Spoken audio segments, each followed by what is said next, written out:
আপনি এখন কি করছেন? এরকম প্রশ্নের আমরা বিগত বেশ কয়েকদিন ধরে বারবার মুখোমুখি হচ্ছি। আর প্রশ্ন শুনে শুনে আমাদের মুখের যে অভিব্যক্তি তা প্রশ্নকর্তার পক্ষে প্রায়শ দেখতে পাওয়া সম্ভব হচ্ছে না, কারণ ফোনই এখন একমাত্র মূলধন বলুন বা অবলম্বন। স্কাইপ বা ভিডিও কলে মুখের অভিব্যক্তি রেখাগুলি হারিয়ে যায়, অনেকটা সাধারণীকরণের মতো পর্যায়ভুক্ত হয়ে যায় সবই। সে যাই হোক, যে প্রশ্নের কথা বলা হয়েছিল তা শুনে 2020 সালের এভাব্য উত্তরদাতার বোকা প্রশ্ন বোধহয় এটাই: কী করা সম্ভব এই লকডাউনে? শব্দটির বশীকরণের চেষ্টা বৃথা, কারণ করোনা নামের অতিমারির অনুষঙ্গে বিষয়টি নিখুঁতভাবে জড়িয়ে গেছে। ছোটবেলার একটা কথা খুবই শুনতাম, যখন ঠিক কাজ থাকে না তখন যে কাজ তা হলো ভ্যারান্ডা ভাজা। আমরা সবাই এখন ভ্যারান্ডাই ভাজছি। কারো কারো এমন জীবন উপলব্ধি হওয়া বিচিত্র নয়, এ জীবন লইয়া কি করিব।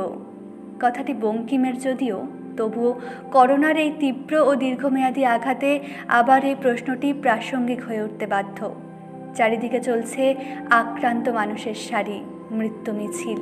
টেলিভিশনে চোখ রাখলে ইতালি, স্পেন, আমেরিকায় শয়ে শয়ে মানুষের মৃত্যুর খবর। দেশগুলির অবস্থা এখন মৃত্যুপুরী।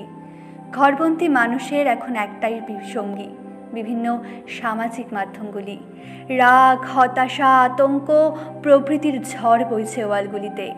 তবু সোশ্যাল ডিস্টেন্সিং মেনে মানুষ একা। তবে ডিস্টেন্সের জায়গায় সলিডারিটি বললে বোধহয় একটু সামাজিক হয়ে ওঠে বিষয়টি, কারণ দৈহিক দূরত্ব থাকলেও আমরা বৃহত্তর মানব সমাজ আজ একসঙ্গে লড়ছি এই ভাইরাসের আক্রমণের বিরুদ্ধে। আর এই লড়াইয়ের অস্ত্র কি? কিছুই নয়, ঘরে থাকা, অর্থাৎ স্টে অ্যাট হোম। আর এর ফলে নিরাপদে থাকবো আমরা নিজেরা, সঙ্গে সঙ্গে নিরাপদে রাখবো অন্যদেরও। এইভাবে আমরা লড়াইয়ে এক কদম নয়, অনেক কদম এগিয়ে যাব। এই ঘরে থেকেই শুধু কি টিভি দেখা, সোশ্যাল নেটওয়ার্কিং সাইট যেমন ফেসবুক, টুইটার, ইনস্টাগ্রাম, হোয়াটসঅ্যাপের মধ্যে থাকা? তা কিন্তু নয়।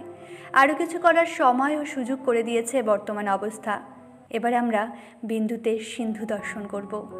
আমরা কথা বলেছিলাম কলকাতার নিউ আলিপুর কলেজের অধ্যক্ষ ও অধ্যাপকদের সঙ্গে।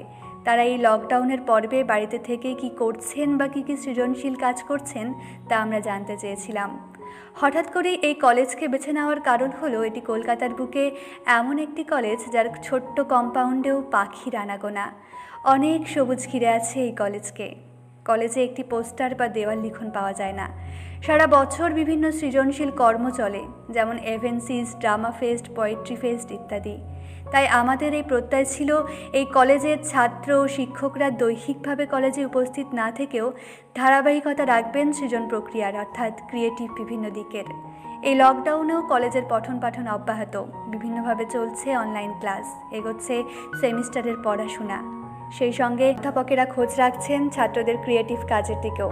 কিন্তু ছাত্র যেমন এই বন্দিদশাকে ব্যবহার করছে নাটক লেখার কাজে, কারণ কলেজে ড্রামা ফেস্ট আছে যে, পাশাপাশি চলছে তাদের গানের মহড়া, গ্রুপ কলিংয়ে। আর এরই সঙ্গে অধ্যাপকদের কথা এবার এসে পড়ে। আমরা ফোনে ধরতে পেরেছিলাম নিউ আলিপুর কলেজের অধ্যক্ষ জয়দীপ সরঙ্গীকে। তিনি এখন একেবারে প্রকৃতির কোলে, লাল মাটির দেশ, লাল মহুয়ার ঝাড়গ্রামে। ঝাড়গ্রাম এখন জেলা শহর, কিন্তু প্রকৃতি এখানে আপন আধিপত্যে বিরাজমান। ঝাড়গ্রামে তার প্রত্যেক ভিটে। দলিত সাহিত্য তার অন্যতম প্রিয় বিষয়। একজন দলিত কবির লেখা 50টি কবিতার অনুবাদ করেছেন তিনি এই অবসরে। এইভাবে অনেক তথাকথিত অনামা বাঙালি রচয়িতাকে তিনি অনুবাদের মাধ্যমে ইংরেজি পাঠককুলের সামনে এনেছেন। তাছাড়া অস্ট্রেলিয়ার অধ্যাপক সেন স্ট্রেঞ্জের সঙ্গে যৌথভাবে একটি প্রবন্ধ সংকলন রচনায় তিনি নিযুক্ত। সেই সঙ্গে ইংরেজিতে লিখে চলেছেন কবিতা। তিনি বললেন, শর্তহীন যে অবস্থায় আসুক না কেন, কবিতা লেখা বা কোনো সৃজনশীল কাজে কলম থেমে থাকার কথা নয়। তার কলম এই প্রতিশ্রুতিতে আবদ্ধ যে ক্ষমতাহীন বা ভাষাহীন মানুষের মুখে ভাষা দিয়ে অপেক্ষাকৃত সুন্দর পৃথিবী গড়ে তুলতে হবে। কথা হয়েছিল নিউ আলিপুর কলেজের উপাধ্যক্ষ মহাশয় অধ্যাপক দিবেশ বেরার সঙ্গে। তিনি কলকাতাতেই রয়েছেন, যদিও বন্দি জীবনযাপন করতে চেয়েছিলেন নিজের পৈতৃক ভিটে পূর্ব মেদিনীপুরের হেঁড়িয়ার কাছে এক গ্রামে, কিন্তু হঠাৎ লকডাউনের কারণে যাওয়া হয়ে ওঠেনি। তিনি আবার সৃজনশীল কাজটিকে অন্যভাবে দেখছেন। কলেজের কয়েকজন ছাত্র যারা কিছু কিছু জায়গায় হতদরিদ্র মানুষকে মুখের খাওয়ার সহ অন্যান্য প্রয়োজনীয় জিনিস সরবরাহ করছে, সেই ছাত্রদের তিনি প্রতিনিয়ত প্রেরণা ও বিভিন্নভাবে সাহায্য করে চলেছেন, যাতে তারা সেই কাজটি যথাযথভাবে করতে পারে। চলভাষের মাধ্যমে কথা হয় বাণিজ্য বিভাগের অধ্যাপক অতনু ঘোষের সঙ্গে। তার কাছ থেকে সমস্ত বিভাগের সৃজনশীলতার খবর মেলে।